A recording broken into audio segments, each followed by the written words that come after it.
First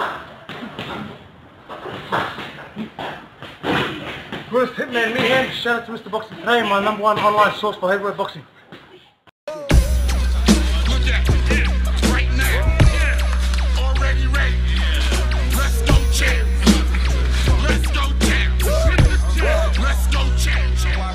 Boxing, please watch Mr. Heavyweight Boxing today.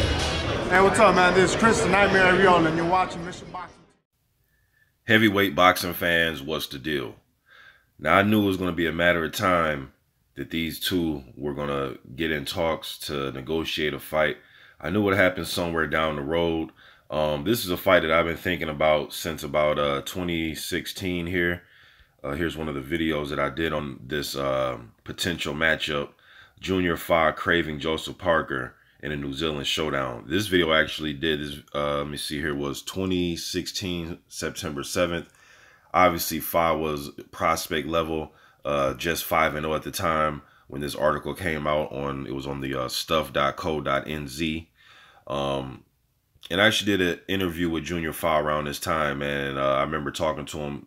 Those interviews are still up. You guys go to my playlist, go to Fighters Interviews.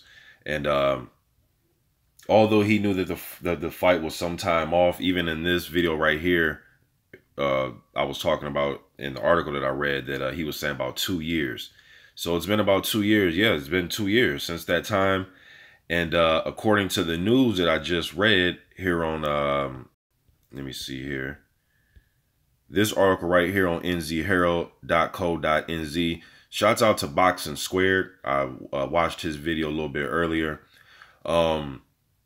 But yeah, man, according to this article right here, it's saying that domestic scrap between Joseph Parker and Junior Fa moves a step closer. This article right here also went on to talk about that they're in preliminary talks right now. And although a fight wouldn't happen right away, both teams are thinking about the fight happening in 18 months to 2 years time. All right. And that's what I was thinking too. When I first heard the news today, I was like, man, it's probably take place in the next couple of years. And then I actually had that opinion before I read the article. I watched the video on Boxing Square's page first. And before I can even listen to the whole thing, I was like, man, it's probably about 2 years down the road. So, hey, would I like the fight to happen next Saturday? Of course. You know what I mean? But if they're going to take 18 months to build this thing, this is pretty much how boxing goes. You guys know how I feel about the whole building of fights, especially when I don't think it's necessary. Maybe in this case, could be necessary to a point, but I don't really I'm not a fan of dragging out fights, man. I'm just not. All right. So looking at this top 15 ranking here, as you can see in the WBO, Junior Fa moved up to number 12. So possibly within the next 1.5 to 2 years, maybe he can fight 2 more times and have some significant fights before Parker Showdown comes to fruition. Ajay Kabayel will be a good fight. Zhili Zhang's another good one. Dangerous, but it's another good fight. Tom Schwartz is another fight that I would like to see. Derek Chisora, I mean, shit, Tyrone Spong, Brian Jennings, I think that's a fight that could be made. You know, so anybody in this WBO that's rated higher than him, even Chisora, who's a spot lower, any of these fights will be intriguing, I believe, for Junior Fa, and it'd be a good win on his resume, fighting another fighter that's ranked by a sanctioning body. And I'm picking the WBO because he's in the WBO's ranking right now. Looking at the rankings right now, that's the only sanctioning body that he has a rating in as far as top 15. So why not just capitalize on that and fight one of the guys that's rated higher than you, so your stock goes up. All right. Joseph Parker, on the other hand, in the meantime, I think a fight with him and Lucas Brown would be good for that area of the world, that South Pacific area of the world. You know, Australia versus New Zealand is always down, you know, down for a good matchup, good rivalry right there.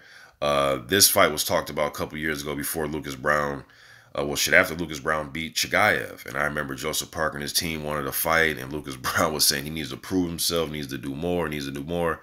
And then now, just recently, Lucas Brown's the one. Well, shit, even when Parker had the title, Lucas Brown started calling him out. So it's funny how the roles reverse, right? But Lucas Brown, he has a rematch coming up with Julius Long.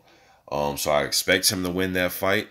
And then after that, maybe we can see a Parker versus Brown matchup. I would favor Parker in that fight, the younger, fresher fighter.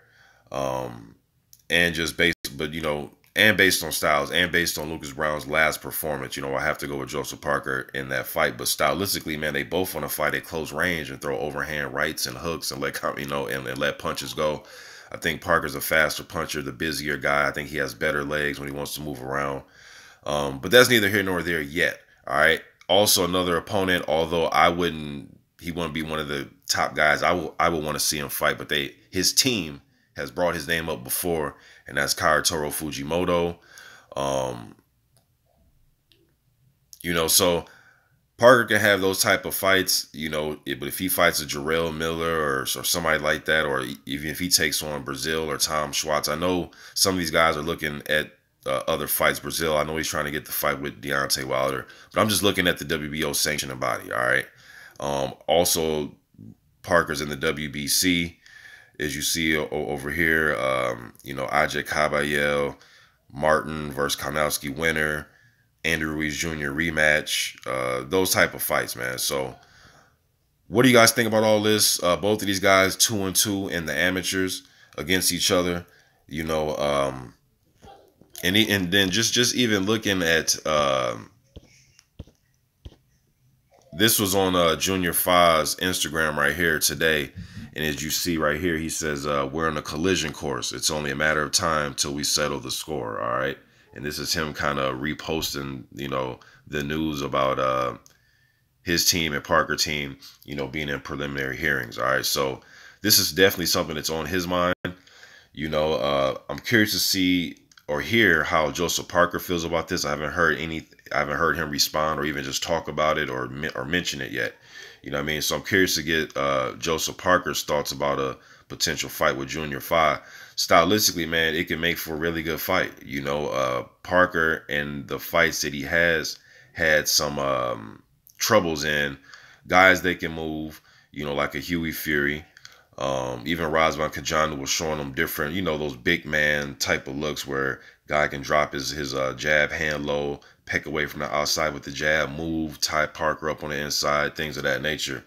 Some fans call it running, but I call it, having good footwork, being able to work the ring. You know what I mean? Now, just shying away from contact at all costs, that to me can be considered running. But when you're using proper footwork and you're trying to angle off and keep guy on the outside of your punches, man, that's just your game plan. You know what I mean? That's just your strategy. Sometimes it doesn't win over the fans. You know what I mean? But it is what it is. Fa can fight off the back foot. He's a big guy. He's about 6'6", 270 pounds, man. So he'll have the height advantage, crazy reach advantage. I believe Fa has like an 83-inch reach. So he'll have the reach. Definitely the weight advantage, the height advantage, all the advantages, man. You know what I mean? I think it's a good fight, man. They've had some history. Like I said, Fa is a versatile fighter. He goes to the body well. Parker loves to go to, like I said, loves to stand close to his opponent and throw combinations. How will Parker deal with the length of Fa? And can Fa stand up to the pressure of Parker? Because I think in this fight, I think Parker would be the aggressor. He vowed to throw more combinations to be more aggressive in the Dillian White fight versus his Joshua fight. So I think he will come out in this fight against Fa, the aggressor.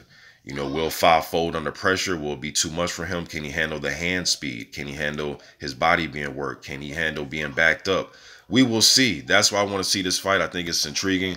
What do you guys think about a potential clash in the next 1.5 to 2 years between Junior Fa and Joseph Parker? And who would you like to see these guys fight in the meantime before their clash? Nothing's guaranteed that you're going to win your fights. But even, let's say, hypothetically speaking, Fa went on and he dropped the fight. He ended up taking on one of these top 15 guys in the WBO. Let's say he took on, I'm just talking, let's say he took on Jennings or Caballero and he ended up losing the fight.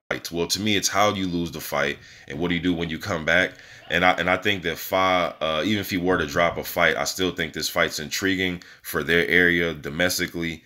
Probably not right after a loss, but you know what I'm saying? Still 2 years down the road, man. I still think this is a good fight for New Zealand, and it'd be a shame if this fight doesn't take place, whether these guys drop another fight or not. You know what I mean? But the thing would be for them to come into this fight on off wins or a win streak and then getting it on within the next 2 years.